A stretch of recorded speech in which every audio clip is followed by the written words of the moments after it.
just trying to block me. Everything was going against the sanction bodies, going against everything that people sit and tolerate.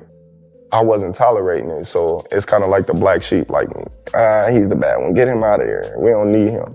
I think this is disgusting. I think this is musty at the highest level. Oh, Shakur Stevenson has been stripped. Terence Crawford has just broken his quiet, and he isn't holding back. The boxing veteran resorted to Instagram with a message that sent shockwaves throughout the sport, addressing the World Boxing Council in the most direct way conceivable. Crawford's words were sharp, calculated, and dripping with sarcasm as he wrote, "WC ain't no way y'all are still this mad. It's cool, bro. The ring belt was free."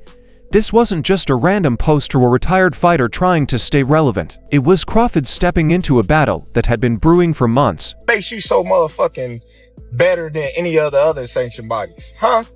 Answer that question. What makes you better than the WBO, the IBF, or the WBA? Everybody accepted what I was giving them. But you, the WBC, think that you better than everybody, don't you? He is defending his protege, Shakur Stevenson, against one of the most powerful organizations in boxing. The tension between fighters and sanctioning bodies has been building for years. But what is happening right now is personal, about revenge, double standards, and a war that threatens to tear the sport apart from the inside.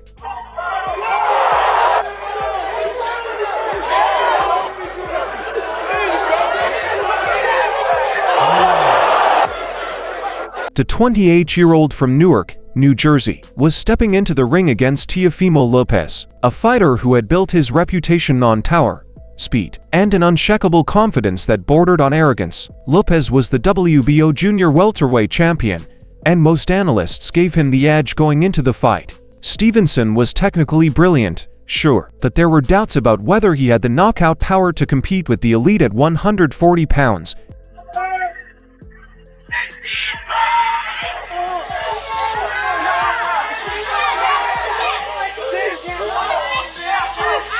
Shakur Stevenson had just won the WBO junior welterweight and ring titles in one of the most controversial fights in recent memory. He dominated nearly every round with a masterclass in boxing fundamentals, his jab snapping Lopez's head back, his footwork making him untouchable, and his ring IQ on full display as he out-hot and outmaneuvered one of the division's most dangerous fighters. It was an amazing night. I put the work in. I stayed disciplined throughout my camp. I was in tremendous shape, and T.O., he's a hell of a fighter, but I was the better man tonight. On February 4, 2026, the World Boxing Council dropped a bombshell that stunned fans, analysts, and Shakur himself. Terence Crawford was right there in the ring with Shakur, celebrating alongside his protege as the crowd roared in approval. That's right, Shakur Stevenson has been stripped of his WBC 135-pound belt, fresh off his absolute destruction and masterclass in ending Teofimo Lopez's career last Saturday night in Madison Square Garden with the beautiful display of boxing. According to WBC rules and regulations, a champion cannot hold belts simultaneously with other governing bodies in separate weight classes, especially in divisions where they don't hold WBC titles. Since Shakur was now the WBO junior welterweight champion, the WBC argued that he could no longer keep the lightweight strap. On paper, this sounds logical, but most fighters in Shakur's position have. The WBC has stripped him now of his 135-pound title because he won the WBO title at 140. Shakur Stevenson made it abundantly clear that he's a 135-pounder. He's going up in weight just for situational fights. The Newark fighter didn't even get a chance to celebrate properly before the rug was pulled out from under him. Shakur Stevenson is not the type of fighter to stay silent when he feels disrespected, and his response on social media was absolutely explosive. He took to X, formerly known as Twitter, and unleashed a series of posts that called out the WBC in the most direct terms possible. His central claim was simple but damning. The WBC wanted him to pay $100,000 in sanctioning fees for a fight that their belt wasn't even involved in. Think about that for a second. Shakur fought Teofimo Lopez for the ring and WBO titles. The WBC lightweight belt was not on the line. Lopez wasn't a WBC champion. The organization had nothing to do with the bout yet. According to Shakur, they were demanding a six-figure payment simply because he held their lightweight title, all moving up to challenge for a different belt. In one of his most pointed tweets, Shakur wrote, "One okay to some crooks who don't deserve it. Nah. Leilani, I'd rather give it to you, baby girl," referencing his daughter Anne, making it clear where he thought that money should actually go. He didn't stop there. His next post cut even deeper. The WBC didn't even had anything to do with this fight, and it's eating them alive. That line is crucial because it reveals what Shakur really believes is happening here. In his mind, this isn't about rules or regulations. This is about the WBC being bitter that they weren't involved in one of the biggest fights of the year, and now they're punishing him for it. But the kicker came when Shakur pointed out something that made his entire argument even stronger. "And I just paid these dudes after my last fight," he wrote, explaining that he had already fulfilled his financial obligations to the WBC after his previous bout. So, the question he posed was entirely reasonable. What the hell am I giving y'all 100K right now for? And then came the accusation that would change the entire narrative of this story. Because you all have beef with Bud, so come at me for it. With those words, Shakur connected his situation to something much bigger. A pattern of behavior from the WBC that had already cost the sport one of its greatest champions. His final message to the organization was defiant and unapologetic. "Take your belt. It doesn't make me." Translation: I don't need your validation. I'm still a champion with or without the WBC. In a rush to do nothing. Can't give this dude a week to make a decision on what he wants to do next. To understand why Shakur would accuse the WBC of having beef with Bud, you need to rewind just a few months earlier to one of the most controversial moments in recent boxing history. In September 2025, Terence Crawford pulled off what many considered impossible. He moved up to super middleweight and defeated the pound-for-pound king himself, Canelo Alvarez, becoming the undisputed champion at 168 pounds.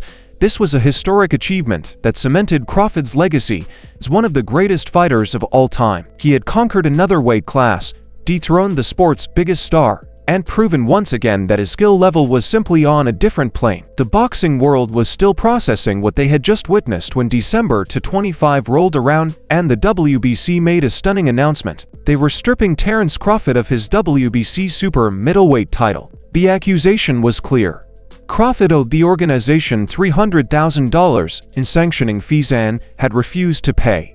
What happened next became the stuff of boxing legend. Him $300,000 plus another 100K something for sanction fees, right? Then he gonna tell me I ain't even apologize? Like, who the fuck you think I am? Boy, you better slap your fucking self and paying your ass shit. Fuck you talking about pay you $300,000. WBC President Mauricio Sulaiman attempted to defend the organization by releasing a video response that went viral within hours and was as blunt as they come. "I'm not paying your asses," Crawford said directly to the camera, his frustration and anger on full display. "Who are you talking about? Pay you $300,000. He did not comply with the rules. Then he moves up to super middle and makes the fight of the century, beats Canelo, makes $50 million or around that. The WBC absolutely is not going to charge 3% of such an amount. We made a very clear 0.6%, which is $300,000. According to Sulaiman, Crawford had earned around $50 million for the Canelo fight, and the standard WBC sanctioning fee would have been 3% of that purse. However, Sulaiman claimed that the WBC had been generous, reducing the fee all the way down to just 0.6%, which came out to $300,000. He further argued that $225,000 of that total would have gone directly to the Boxers Fund, a charitable organization founded by his late father. Jose Sulaiman, that helps fighters in need. With $225,000 going to the Jose Sulaiman Boxers Fund, which is to help former fighters in need. And it is just regrettable. Not even a thank you or I'm sorry, taking a different route. No response. I wish him the best. The WBO, IBF, and WBA had all accepted Crawford's payments. So why was the WBC the only organization demanding more? Why did they believe they were entitled to a higher fee than everyone else? Crawford's question remained unanswered, and his response was the most dramatic exit boxing has seen in years. If you've been taking your body through hell for 30 years, would you retire? All right then. So there go your answer. So that's why I retired. I gave my all to boxing, but I'm not going to give my health to boxing. If I was to come back, who would I fight? I'm asking you. So say it's a good question. All right, so there you go. There you go. I have nobody to fight. I have nothing to accomplish. So now I'm just coming back for the sport and just money. It was a legacy that would have been impossible to tarnish, but the WBC had tried anyway. Social media exploded as fans and analysts started connecting the dots between what happened to Crawford and what was now happening to Shakur Stevenson. The pattern was impossible to ignore. Both fighters were close friends and training partners. Both had been stripped of their WBC titles within months of each other. Both situations involved sanctioning fee disputes. Both fighters had been outspoken critics of the WBC and its practices. The conspiracy theory began to spread like wildfire. Was the WBC deliberately targeting fighters who dared to speak out against them? Was this retaliation disguised as rule enforcement? Shakur's accusation that the WBC had beef with Bud and was not coming at him because of it suddenly gained a lot more credibility. The timing was too perfect, the circumstances too similar. If you believe in coincidences, this was one hell of a coincidence.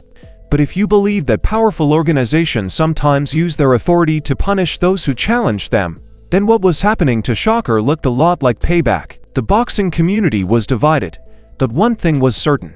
The WBC's credibility was taking a serious hit. You put Lamont Roach at number 2. Shakur says, okay, I'm willing to fight Lamont Roach. And you strip him? This is why these sanctioned bodies are a joke. Look how long Gervonta Tank Davis held the WBA title. It's a joke. Terence Crawford, retired but clearly invested in the sport and his protege's career, had been watching all of this unfold from the sidelines. For weeks, he remained silent, allowing Shakur to fight his own battle. However, there comes a point when silence becomes complicity, and Crawford reached that point when he saw the WBCD. You, the WBC, and you got the fucking green belt, which don't mean fucking shit. Fucking real belt is the ring belt, which is free, motherfucker. Who you talking about? You want me to pay you more than the other sanctioned bodies because you feel like you better than them.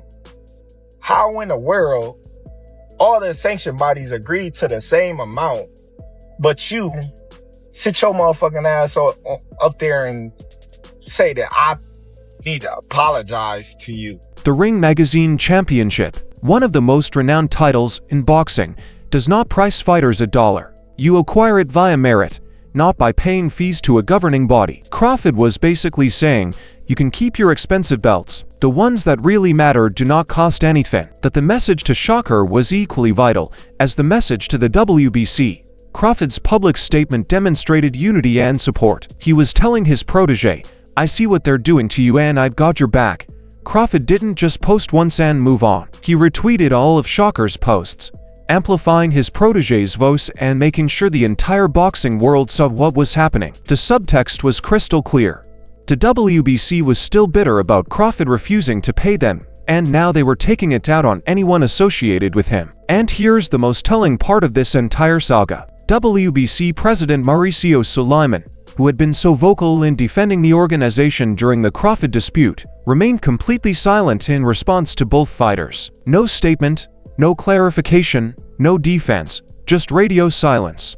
While the drama between Crawford-Stevenson and the WBC was unfolding, an even bigger threat was looming on the horizon. Mauricio Sulaiman was now fighting a war on multiple fronts, and one of those fronts involved the most powerful promoter in combat sports, Dana White. The UFC president had recently launched Zuffa Boxing, a new promotional company with a bold and controversial promise: no sanctioning fees. Is there going to be a Zuffa belt where, like, the winner of the Zuffa belt has a springboard into like Riyadh season and a championship fight, a Ring Magazine fight? You and I have never talked about this, but the answer is yes. Right, of course. What will happen? Of course, yeah. Right. There will be a Zuffa belt, and then there will be a ring belt. And yes, I will not recognize any of the other sanctioning bodies. In a number of interviews, White stated unequivocally that if Zuffa Boxing took over the sport, he would completely eliminate the sanctioning bodies. His argument was straightforward and effective. These organizations don't add value to the sport. They simply take money from fighters. White's direct attack on the WBC and other sanctioning bodies struck a chord with many fans who were fed up with fighters losing a portion of their purses to organizations that seemed more interested in. Like they claim, there's no sanction fees in Zuffa. Of course there are no sanction fees because they take all the money. It's ridiculous. It's something that is very elemental. If you compare one to the other, it's not apples to apples. Of course, there are no sanctioning costs because they keep all of the money, Sulaiman explained, referring to Zuffa Boxing's economic strategy. This is ridiculous. It's something really basic. When you compare one to another, it is not apples to apples, but the harm was already done. White had revealed a fundamental reality that the boxing community already recognized. Sanctioning fees are a hardship for fighters, and the organizations that collect them do not always deliver value in exchange. Making matters worse for Sulaiman was a personal remark delivered during the Crawford-Canelo fight in September 2025. According to Sulaiman, Zuffa Boxing did not provide credentials for him or his partners to attend the event. Even more disrespectfully, they told him he couldn't enter the ring despite the fact that the WBC title was on the line, in what was touted as an undisputed championship bout. Because they said I could not go into the ring. So I said, okay, just have 2 or 3 security guards to throw me out of the ring. Because I am going into the ring, it's the WBC belt, and I'm gonna have to go in and present and do my job. If you don't want me in, just have people take me out. The president of a major sanctioning body being denied entry to a fight involving his own organization's title is unprecedented and humiliating. Sulaiman's emotional reaction demonstrated how deeply the disrespect had affected him. There's no need to be so arrogant and aggressive, he remarked, clearly frustrated. It's a completely different world. Boxing and the UFC. Here, it's about the boxes. The only reason for existence is the fighters before, during, and after their years of glory. The other side. It's not. It's them. It's the money. The irony of Sulaiman's statement was not lost on anyone watching. While claiming that the WBC exists only for the benefit of boxers, he was also stripping champions such as Crawford and Stevenson for failing to pay sanctioning fees. While he spoke of putting fighters first, his organization demanded hundreds of thousands of dollars from sportsmen who had just endangered their health and livelihoods in the ring. The hypocrisy was obvious, and it only bolstered Dana White's case that the sanctioning bodies should be disbanded. So, where does all this leave us? Shakur Stevenson accomplished all a fighter is expected to do. He faced the best competition available. He defended his title against formidable opponents. He pushed himself by going up in weight to fight a dangerous champion. His reward for all of this was the loss of his WBC lightweight title, just days after his most significant victory of his career. The double standard is tough to ignore. The World Boxing Council's message to fighters is clear. Pay us or you'll lose your belt. No matter how talented you are, it makes no difference how many times you put your life on the line in the ring. If you do not comply with their financial demands, they will deduct what you have earned. And no!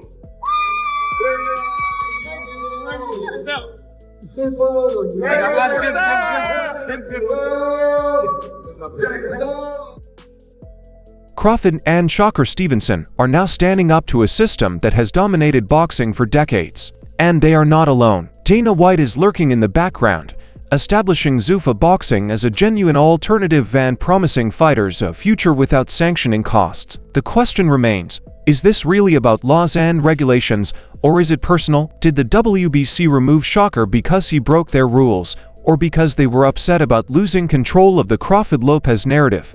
Are they constantly implementing policies, or are they specifically targeting fighters who speak out against them? The evidence suggests the latter, and the boxing world is beginning to take note. In a sport where competitors risk everything, their health, future, and lives, the true fight may not take place in the ring. It might be taking place in boardrooms and on social media between athletes who want to be treated properly and organizations that want to keep their influence. With Crawford's retirement and Stevenson's championship stripped, the WBC has gained two formidable opponents, and as Dana White expands his boxing empire, the sanctioning bodies may soon realize that their days of unbridled power are coming to an end. The war has only just begun, and boxing's future hangs in the balance. Please share your ideas in the comments below. Okay, guys, for the most up-to-date boxing news, moments, events, and actions, subscribe to Boxing Hype and enable notifications to never miss out on quality material. Check out our other videos. Until the next time, peace out.